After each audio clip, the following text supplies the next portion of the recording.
Iyanla Vanzant is a New York Times best-selling author, Emmy Award winner, and a highly acclaimed spiritual life coach who regularly appears on the Oprah Winfrey Network. She went from being born in the back of a taxi in Brooklyn and being a welfare mother to publishing 15 books and becoming one of the highest-paid life coaches in the industry.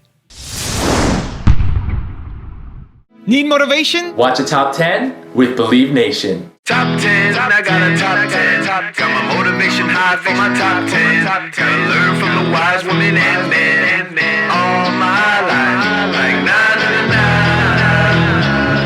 For my top 10, top 10, na na na na. This one's for my top 10. Hey, it's Evan Carmichael, and I make these videos because you are probably the most ambitious person in your circle, but you know you're capable of more. And you get that push by surrounding yourself with the best. So today, let's learn from one of the best, Iyanla Vanzant, and my take on her top 10 rules to success. Enjoy. Okay, let's kick it off with rule number 1. Trust yourself. Had I knuckled down, had I really given in to the restrictions and limitations placed on me, I wouldn't be who I am today. It was my talking that saved me. Here was the classic, shut up, you talk too much. Shut up. Why you talk so much? You've always got something to say. And today people pay me well to hear me speak. Yeah. If I had shut up as a child, that may not have ever happened. So you learned that you needed to learn to trust yourself. And I love when you say in here is that, there isn't a person you can ask in the world at some point where they didn't say, I just find it difficult to trust people. Right. But what you say, that's not really the issue. No. Learning to trust other people. No. The real issue is trusting yourself. Trusting yourself that you're going to make the right choices. Trusting yourself that you can hear that voice and follow it. Trusting yourself. that when people betray you, abandon you, don't acknowledge you, you will. I'll be okay. Yeah. I'll be okay. And when I go back and look at it, something told me, you say God throws a pebble, then he throws a brick. You got to learn to trust the pebble when you hear it. Very Lord. lightly. Yes. When you hear it, it's like, that's it. Oh, It shows up, doesn't sound like it? a pebble. Yeah. Yeah. But we don't pay attention to that. Rule number 2, have faith. And a faith for me is the inner knowing that dares your soul to go beyond what your eyes can see. So sometimes I will get a hit or a sense or an inkling or whatever you want to call it. Yeah. And I just know. And then when I'm not sure or when I'm not clear about it, I know enough to trust. Rule number 3, take responsibility. Who we are matters. What we do matters. How we do it matters. And therefore, we have to take responsibility for everything that's going on in our life. I know. I know the crazy people set you up, but it was a divine setup to give you what you needed in order to grow beyond where you were. Rule number 4, change your beliefs. And you can see the commonality in that human experience. What is the wound that we're all suffering from? That we're separate from God. A Course in Miracles says you cannot solve the problem because you do not know what the problem is. The only problem you have is the belief that you're separate from God. Because if you knew who lived within you and walked beside you, you could never be afraid or angry or ashamed or whatever, your wonderfulness of humanness is. Yes. So that is it, the belief that we're separate. The belief that it looks like I'm separate from you. You're over there, I'm over here. That, straights are separate from gays, blacks are separate from white. And our belief in that illusion and the physicality makes us think, I can do anything to you. Yes. When I'm walking in the supermarket now, I am your sister. I'm a demonstration of who you are, of who my grandmother was. And that's because of our oneness.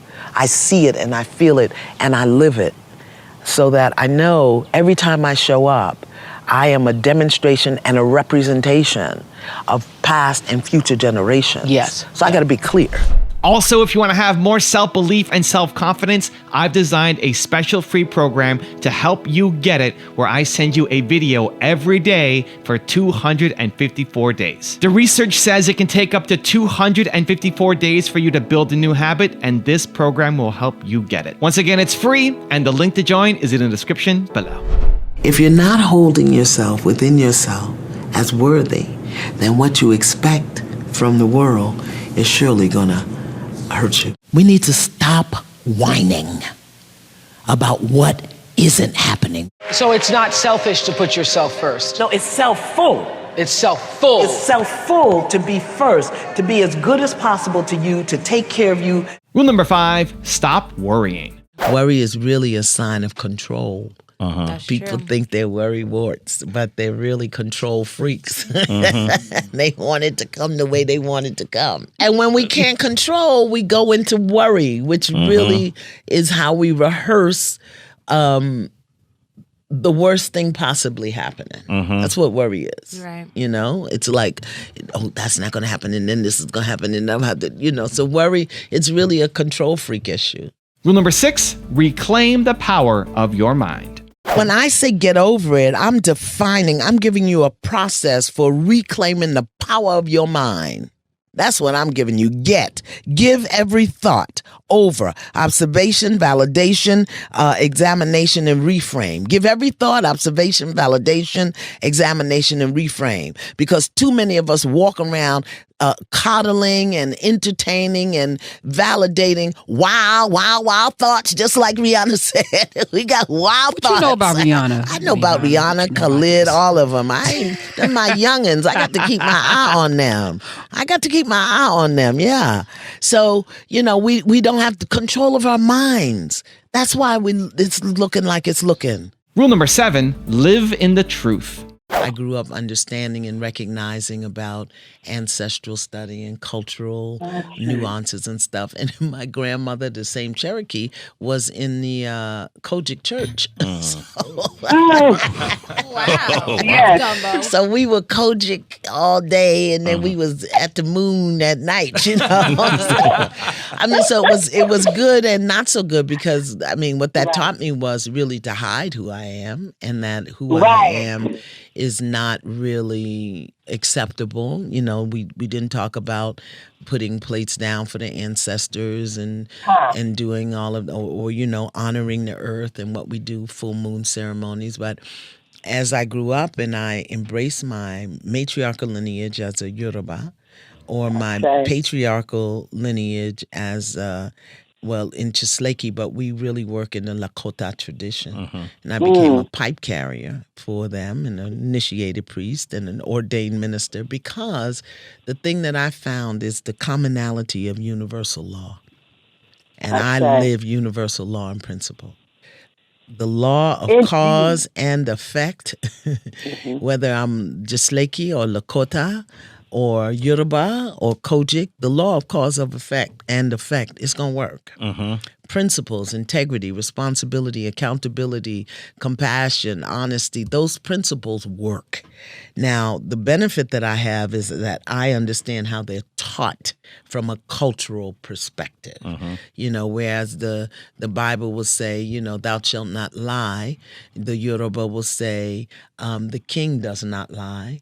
Or he who knows the truth has a responsibility to speak the truth.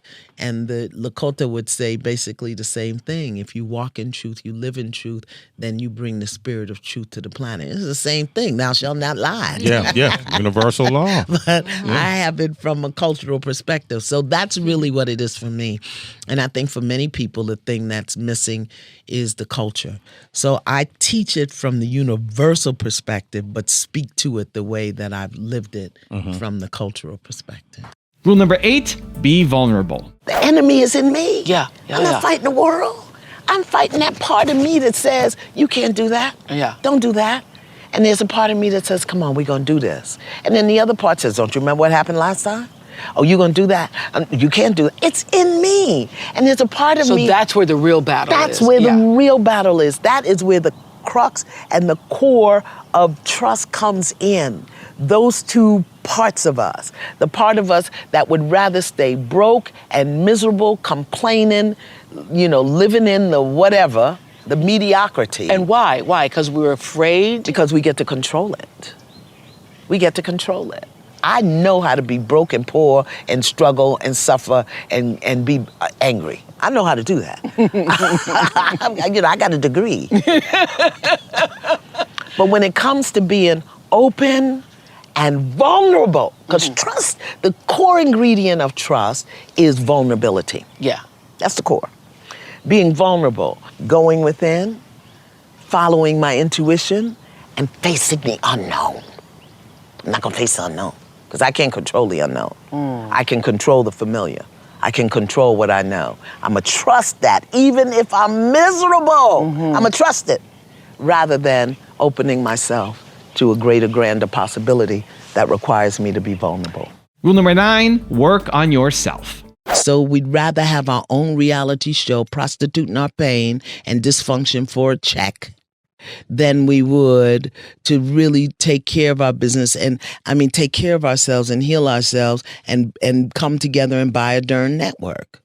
We'd rather prostitute our pain and show our thong and fight each other and throw liquor across the table, because that's instant gratification. So one would That's say, what we tune in to. the ratings say that Atlanta Housewives is #1 housewife show, right? Yeah, it is. So we tune in. The Basketball Wives are coming back for a new season because we tune in. We tune in to our own demise. And I always say we give people the bullets to shoot us with. Yeah. So how do we stop doing that is the question. We have to want to, Karen. We have to want to. And it's easier to try to be dysfunctional enough to get your own show than it is to do the work to not be dysfunctional. Because to do the work not to be dysfunctional and to look at yourself, to tell the truth about yourself, to look at where you lie. And rule number 10, the last one before a very special bonus clip, is make a choice. Life is as instant as you are. If you make the choice today that you want to be, because you're not doing it for the other person, Right. you're doing it for you. yourself, yeah. Do you want peace? Do you want joy? Do you want to move forward? Or do you want to be stuck in the past? So you get to choose. You don't want to forgive? Don't. Now I've got a really special bonus clip that I think you're going to enjoy. But before that, it's time for the question of the day. I want to know, what was your single biggest takeaway from this video and how are you going to take action on it this week? When you schedule in what day, what time, and what place you're going to take action, you have a 91% chance of actually following through versus just a 35% chance if you just got motivated but never created a specific plan. And when you share your plan publicly and have some accountability, you increase your chances even further of actually following through. So I want to know your single biggest takeaway and your plan of action this week in the comments so I can celebrate you. We have been so anesthetized to truth. We've been so desensitized to pain. And we've been so hypnotized to the lust for fame and fortune and money and looking good. And, I tell you, I don't want to be jumping all over the place, but this is so delicious to me.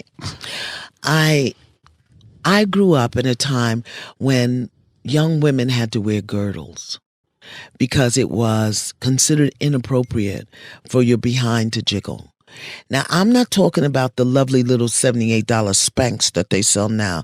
I'm talking about some hot rubber that would have sweat running down your legs in mid-August. The thing that you had to wrestle to the floor to get your butt in it just so your butt didn't jiggle.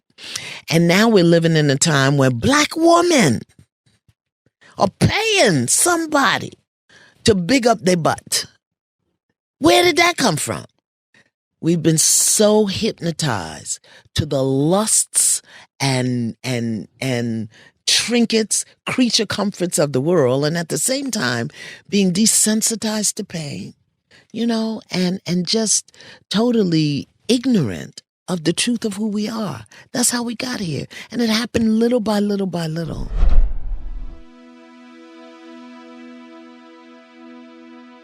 If you want to change your life for free in the next 30 days, check out my training right here below. Or if you want 10 more awesome rules from Iyanla Vanzant, check out the video right there next to me. I think you'll enjoy them. Continue to believe, and I'll see you there.